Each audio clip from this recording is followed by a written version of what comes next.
새만금 신항 운영 방식을 판가름할 중앙항만정책심의위원회 회의가 다가오고 있습니다. 김제시 의회가 김관영 전북도지사의 편향된 도정 운영을 규탄하는 결의안을 통과시켰습니다. 전북특별자치도가 지역 국회의원들과 현안 해결 및 내년도 국가 예산 확보 방안을 논의했습니다. 간담회에는 김종훈 경제부지사와 이원택 더불어민주당 전북특별자치도장 위원장 등 국회의원 9명이 참석했습니다. 소방공무원을 사칭한 노쇼 사기가 전북에서 잇따라 발생했습니다. 소방본부는 비슷한 상황이 발생할 경우 소방서 공식 전화번호를 통해 사실 여부를 확인할 것을 당부했습니다. 최근 5년간 전북 지역 축사 화재 피해가 돼지와 닭 농장에 집중된 것으로 파악됐습니다. 전북도가 화재 위험이 높은 축사를 선별해 집중 관리에 나섭니다.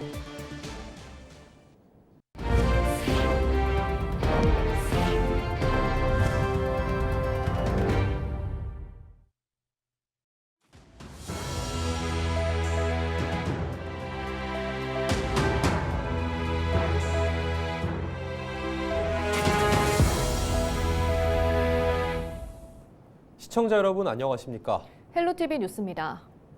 새만금 신항 운영 방식을 둘러싼 김제시와 군산시의 대립이 치열한데요. 김제시 의회가 김관영 전북도지사를 규탄하는 결의안을 채택했습니다. 중립을 지켜야 할 김 지사가 자신의 고향인 군산 편을 든다는 겁니다. 정명기 기자가 보도합니다. 해수부 정책심의가 코앞인 가운데 열린 김제시의회 본회의. 정부는 상위 법정 계획과 새만금 개발의 취지에 따라 새만금 신항을 15번째 국가관리무역항으로 즉각 지정하라. 지정하라. 새만금 신항은 군산항과 별개의 독립적인 무역항으로 지정하는 것이 타당하다는 겁니다. 군산항은 전통산업 중심으로 새만금 신항은 미래형 첨단산업 물류항만으로 분리 육성해야 하며 이것이야말로 국가 경쟁력 강화와 산업 균형 발전의 정답이다. 김관영 도지사의 편향된 도정 운영을 규탄하는 내용을 담은 결의안도 만장일치로 채택됐습니다. 전북도는 얼마 전 군산항과 새만금 신항을 통합 운영하는 게 효과적이라는 취지의 전문가 자문위원회 의견을 해수부에 제출한 바 있습니다. 김제시와 대립각을 세워온 군산 측 주장과 같은 의견입니다. 도내 지자체의 의견을 수립하지 않은 채 자문위원회를 일방적으로 구성하고 그 결과를 군산시가 유리하게 활용하려는 시도는 중립을 지켜야 할 도지사로서의 기본 책무를 스스로 저버렸음을 의미한다. 김제 지역 어업인들까지 나섰습니다. 정부 세종청사를 찾아 새만금 신항의 국가관리무역항 지정을 촉구하는 결의대회를 연 겁니다. 같은 날 새만금 미래 김제시민연대는 이런 요구사항이 담긴 11만여 명의 서명을 해양수산부에 제출하기도 했습니다. 새만금 사업으로 피해 입은 김제 어민들을 위한 대책을 마련하라! 김제시는 새만금 수변도시가 김제시 관할로 결론나면서 경사를 맞이했지만 분위기가 마냥 밝지만은 않습니다. 충청남도 장항도 무역항입니다. 그 조그마한 항이. 충청남도에는 3개 무역항이 있고요. 전라남도에도 3개 무역항이 있습니다. 경상권에는 4개 무역항이 있습니다. 전라북도에서는 왜 이 신항만을 군산항의 하위항만으로 둘러본지 이해를 할 수 없습니다. 해수부 정책심의위가 이달 말 열릴 예정이지만 아직 구체적인 회의 일정은 나오지 않은 상황. 새만금 신항의 운영 방식을 판가름할 해수부 정책심의위 회의가 조만간 열릴 예정인 가운데 결정이 미뤄질 수 있다는 관측도 나옵니다. 헬로티비 뉴스 정명기입니다. 부안군이 행정안전부 중앙분쟁조정위원회가 새만금 스마트 수변도시 관할 지자체를 김제시로 결정한 데 유감을 표했습니다. 부안군은 24일 보도자료를 통해 지난 2021년 새만금 기본계획 개정으로 전환된 남북 이축도로 중심의 권역체계에 부합하는 기준이 필요했다며 대법원에 소송을 제기할 계획이라고 밝혔습니다.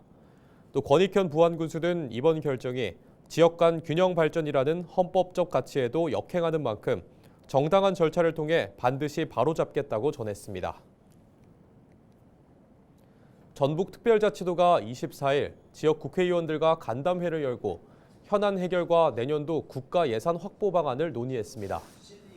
간담회에는 김종훈 경제부지사와 이원택 더불어민주당 전북특별자치도당 위원장 등 국회의원 9명이 참석했습니다. 2026년도 예산 확보가 정부 재정 여건 악화로 예년보다 어려울 것으로 전망하는 전북자치도는 핵심 현안이 차기 대선 공약에 포함될 수 있도록 정치권의 협조를 요청했습니다. 소방공무원을 사측에 음식이나 음료수를 주문하고 잠적하는 이른바 노쇼 사기가 전북에서 잇따라 발생했습니다. 전북특별자치도 소방본부는 지난 23일 소방공무원을 사칭한 일당이 고창과 김제 등 3곳의 음식점에 전화를 걸어 주문한 뒤 찾아가지 않았다고 밝혔습니다. 그 과정에서 위조한 공무원증과 공문서를 식당에 보냈고 음식을 준비한 한 업체는 50만 원 상당의 피해를 입었다고 덧붙였습니다. 소방본부 관계자는 비슷한 상황이 발생할 경우 반드시 소방서 공식 전화번호를 통해 사실 여부를 확인해야 한다고 강조했습니다. 이재명 더불어민주당 대선 경선 후보는 24일 전북을 방문해 호남권 메가시티 실현 공약을 밝혔습니다. 이재명 후보는 이날 오전 새만금에서 재생에너지 현장 간담회를 진행했습니다. 이 후보는 자신의 경선 캠프와 SNS를 통해 호남을 미래형 농생면 식품 산업과 공공의료의 거점으로 키우겠다고 공약했습니다. 의대가 없는 유일한 광역지자체인 전남과 의대가 폐교된 전북에는 국립의대를 설립해 공공, 필수, 지역의료 인력을 직접 양성하겠다고 설명했습니다. 이 후보는 2036년 하계올림픽 전주 유치를 지원하고 전주를 제3의 금융중심지로 도약시키겠다고 밝혔습니다. 김제 스마트팜 혁신밸리 등을 거점으로 고부가 가치 농생명 산업을 육성하고 남원 등 전남 동부권은 지속가능한 농촌 관광과 산업 혁신 모델을 만들겠다고도 약속했습니다. 전북특별자치도가 화재 위험이 높은 축사를 선별해 집중 관리에 나섭니다.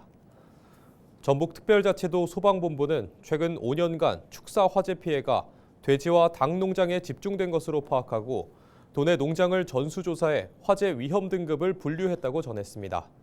그 결과 화재 고위험인 C와 D등급인 축사가 85%를 차지했다며 화재 안전조사를 대폭 확대하고 전기 분야 합동점검과 안전교육 등을 추진할 예정이라고 덧붙였습니다.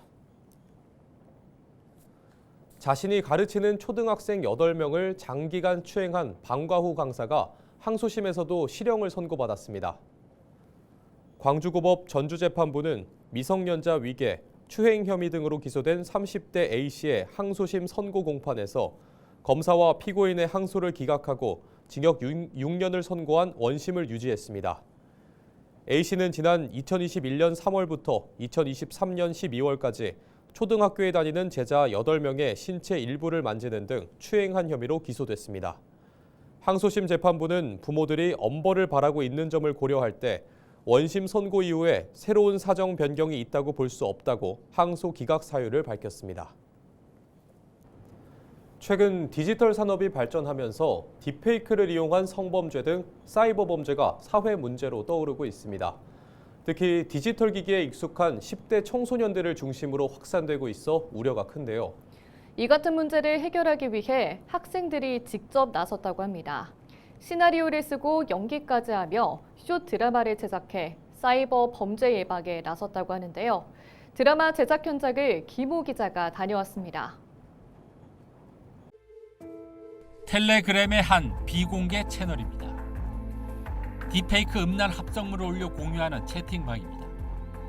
최근 이 같은 채팅방은 각종 커뮤니티에서 어렵지 않게 발견할 수 있습니다. 특히 상대적으로 디지털 기기에 익숙한 10대들 사이에서 사이버 범죄가 확산하고 있는 것으로 나타났습니다.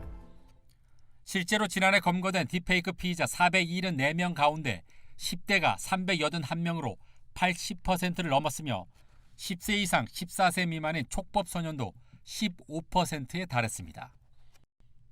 서울의 한 중학교 교실, 조별로 팀을 이룬 학생들이 숏드라마 제작에 한창입니다. 선생님의 지도 아래 시나리오도 쓰고 배역도 정해봅니다. 그러니까 배우를 하는 게 친구가 참여하기 편할 것 같아서 오늘 한 번 잘 썼어. 그래서 요거 대사만 고치고 촬영 나갑니다. 딥페이크의 폐단과 사이버 범죄 피해를 알리기 위해 학생들이 숏드라마 제작에 나선 겁니다. 실제 피해 사례를 바탕으로 구성된 시나리오에는 또래 친구들이 겪을 수 있는 디지털 범죄의 현실이 고스란히 담겼습니다. 딥페이크에 대해 얼마나 위험한지 알게 됐고 이런 재미있는 숏드라마를 만들면서 친구들과 협동하는데 얼마나 뜻깊은지 알게 됐어요. 강당에서는 촬영이 한창입니다. 서울에서 가장 맛있는 맛집인데요. 낯선 카메라 앞이지만 거리낌 없이 진지한 연기를 펼칩니다. 드라마를 제작하면서 사이버 범죄가 결코 남의 얘기가 아님을 깨닫게 됩니다. 작은 외침이지만 자신들이 제작한 짧은 드라마가 사이버 범죄를 줄이는데 작은 힘이 됐으면 하는 바람입니다. 저희가 만든 숏 드라마가 사회에 기여를 많이 할 수 있게끔 악플도 좀 많이 사라졌으면 하는 마음이 있는데요. 딥페이크 범죄에 빠져 있는 사람들이 조금이라도 줄었으면 하는 마음이 있습니다. 이번 교육은 AI 시대 청소년들이 디지털 미디어를 안전하고 건강하게 활용하기 위해 시청자 미디어 재단과 학교가 함께 손잡고 진행하고 있는 프로그램입니다.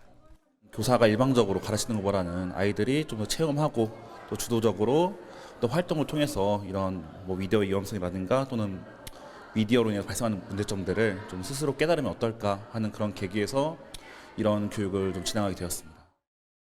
저희 디지털 기기 보급이 많이 확산이 되었기 때문에 제 아동 및 청소년들에게도 디지털 미디어 엮이는 교육과 또 올바른 활용 교육이 필요해서 저희가 이렇게 뜻깊은 사업에 동참을 하게 됐습니다.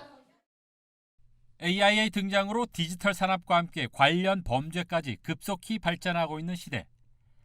숏드라마로 전하는 학생들의 진심 어린 메시지가 또래 친구들은 물론 어른들의 인식까지 바꾸는 계기가 되길 기대해봅니다. 헬로티비 뉴스 김호입니다.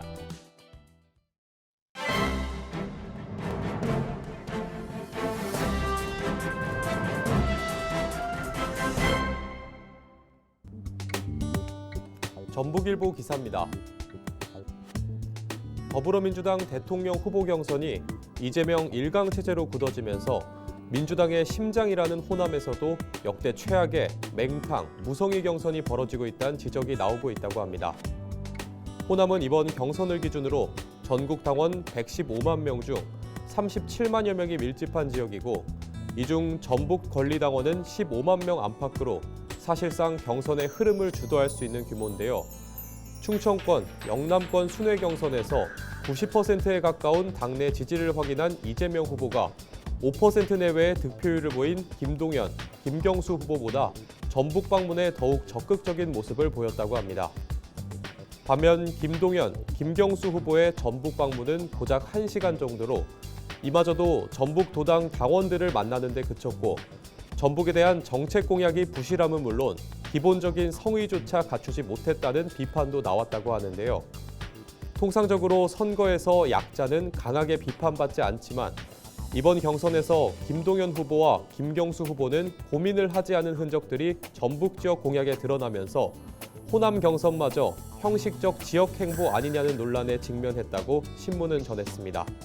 지금까지 신문 브리핑이었습니다. 김실지 전북특별자치도 의회 의원은 기본사회 실현을 위한 농어촌 기본주택 도입을 제안했습니다. 김 도의원은 전북도의회 임시회에서 5분 자유발언을 통해 전북개발공사의 공공주택이 전주와 군산, 익산 등 도심에 집중돼 있다고 지적했습니다.